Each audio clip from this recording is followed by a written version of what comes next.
지금이라도 당장 손흥민 데려와. 뉴캐슬이 맨시티에 패배하자 손흥민부터 찾기 시작한 상황. 플레이메이커로 변신한 손흥민이 맨체스터 유나이티드를 상대로 공격 포인트 없이도 영향력을 보여주며 승리를 이끌었다. 토트넘은 지난 20일 오전 1시 30분 한국 시간 잉글랜드 런던 토트넘에 위치한 토트넘 호스퍼 스타디움에서 맨유와 2023-24 잉글리시 프리미어리그 EPL 2라운드로 맞대결을 펼쳐 2에서 0으로 승리했다. 이번 경기로 토트넘은 2경기 1승 1패 승점 4점으로 리그 5위. 맨유는 이전 1승 1패 승점 3점으로 11위를 기록했다. 홈팀 토트넘은 4-2-3의 1 포메이션을 가동했다.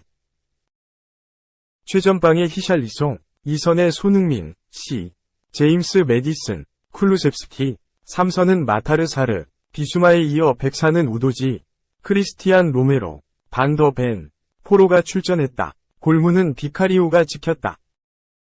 그동안 팬들이 흔히 생각하는 손흥민은 좌측면에 위치한 윙포워드로 출전해 득점 임무를 맡는 역할에 가까웠다. 하지만 이번 시즌 리그 2경기, 중앙보다는 측면에 집중하며 팀의 공격을 이끄는 모습을 보여줬다. 두 경기에서 같은 역할을 수행했지만 손흥민의 평가는 극과 극이었다. 앞선 리그 1할 브렌트포드와 경기에서 손흥민은 필드에서 큰 영향력을 보여주지 못했다. 축구 통계 매체 옵타에 따르면 박스 안볼 터치 7회에 비해 직접 슈팅은 2회, 기대 득점, XG은 0.10, 오픈 플레이 크로스 2회, 키패스, 어시스트는 하나도 없었다. 페널티킥을 직접 얻어내며 팀 득점에 도움은 줬지만 후반 20분 이반 페리시치와 교체 아웃 전까지 기회 창출은 단 하나도 해주지 못했다. 하지만 이번 맨유전은 달랐다. 앞서 브렌트포드는 토트넘을 상대로 5-3의 2 전술을 사용했다.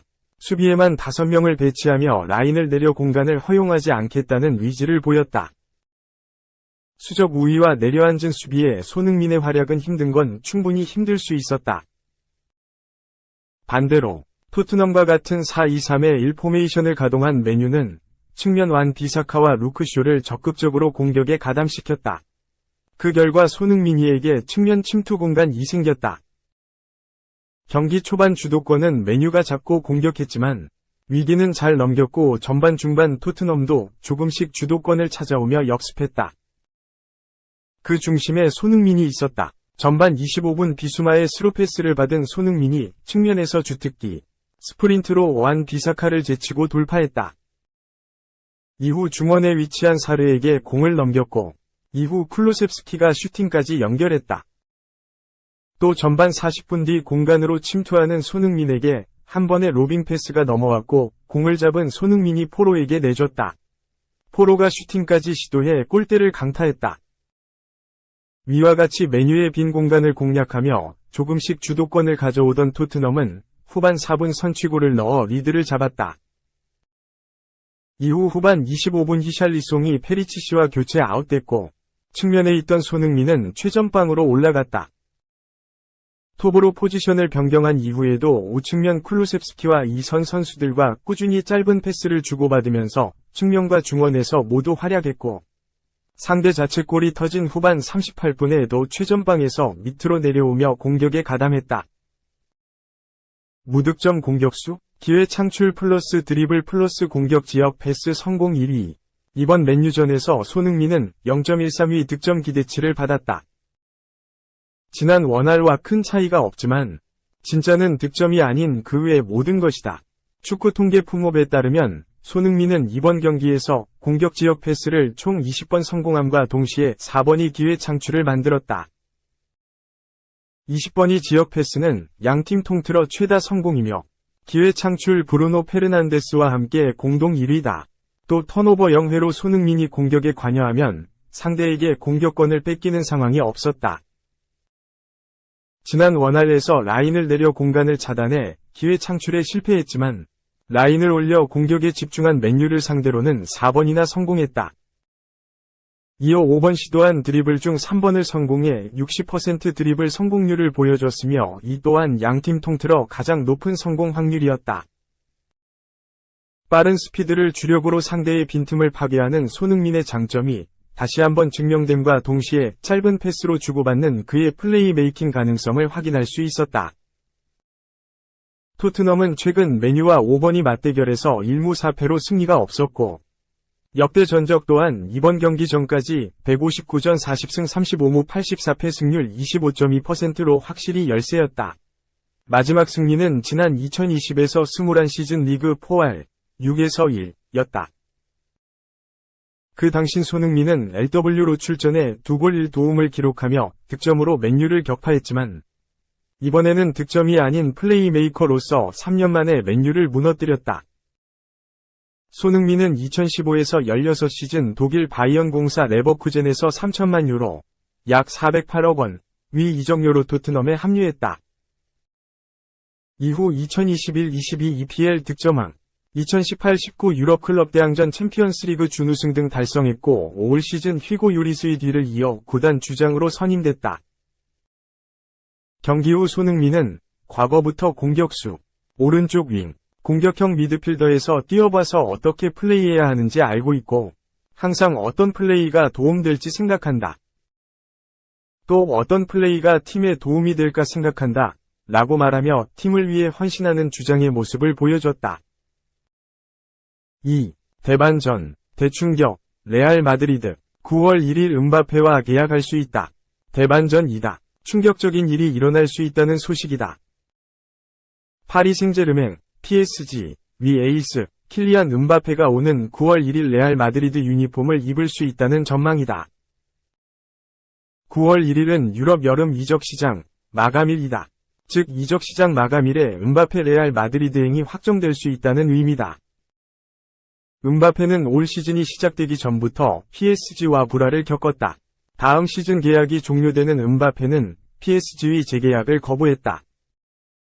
이대로 간다면 다음 시즌 음바페는 FA 신분이 된다. 거금을 들여 음바페를 영입한 PSG는 이를 절대 용납할 수 없다는 방침을 정했고 강경 대응에 나섰다. 음바페의 급여를 주지 않겠다는 협박에서부터 시작해 아시아 투어에서 제외했고 아시아 투어 복귀 후 1군 훈련에도 제외했다. 올 시즌 내내 벤치에 두겠다는 경고성 메시지도 던졌다. 사우디아라비아 알힐랄과 PSG가 이적 협상을 벌였다는 소식도 전해져 충격을 줬다. 그런데 최근 급격하게 분위기가 바뀌었다. 1라운드 로리앙전을 음바페 없이 치른 PSG는 0에서 0 무승부를 거뒀다. 직후 음바페가 1군 훈련에 복귀했다는 소식이 전해졌다. 또 음바페가 PSG와 재계약 협상을 진행한다는 보도가 이어졌다. 그리고 음바페와 좋지 않은 감정을 쌓았던 네이마르는 사우디아라비아 알힐랄로 떠났다. 이후 음바페와 PSG의 갈등 분위기는 진정됐고 음바페는 경기도 뛰었다. 지난 20일 열린 툴루즈와 경기에서 후반 6분 교체 출전했고 후반 17분 선제골도 성공시켰다. 이제 모두가 음바페 이적설은 정리된 것으로 판단했다. 루이스 엘리케 PSG 감독 역시 음바페 훈련 복귀 후 음바페는 내가 훈련에서 봤는데 완벽하다. 음바페는 많은 열정을 가지고 있고 정신력이 매우 좋다. 우리 팀에 음바페와 같은 세계적인 선수가 있어서 매우 기쁘다고 밝혔다.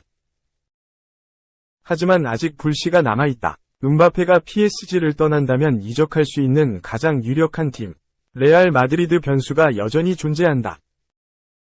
음바페는 레알 마드리드를 원하고 레알 마드리드 역시 음바페를 원한다. 둘은 이미 이적 합의를 했다는 소식이 힘을 얻고 있는 상황이다. 이런 상황에서 영국의 미러는 레알 마드리드가 음바페 영입을 위한 마지막 승부수를 던지고 있다.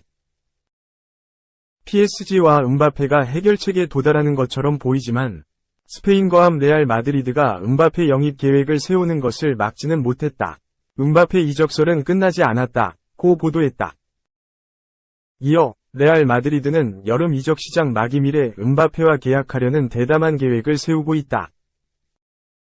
레알 마드리드는 1억 2천만 유로, 1757억 원을 PSG에 제안할 것이다. 이 제안은 PSG가 음바페를 팔도록 압력을 가하기 위해 이적 시장의 마지막 며칠 안에 상정될 것이라고 덧붙였다. 마지막으로 이 매체는 레알 마드리드가 음바페 영입에 성공한다면 음바페는 주드 벨링엄 등에 이어 올 여름 레알 마드리드의 6번째 계약이 될 것이다. PSG가 음바페를 놓친다면 지난 몇 시즌 동안 야심차게 영입했던 리오넬 메시, 네이마르, 음바페 모두 잃게 될 것이라고 전했다.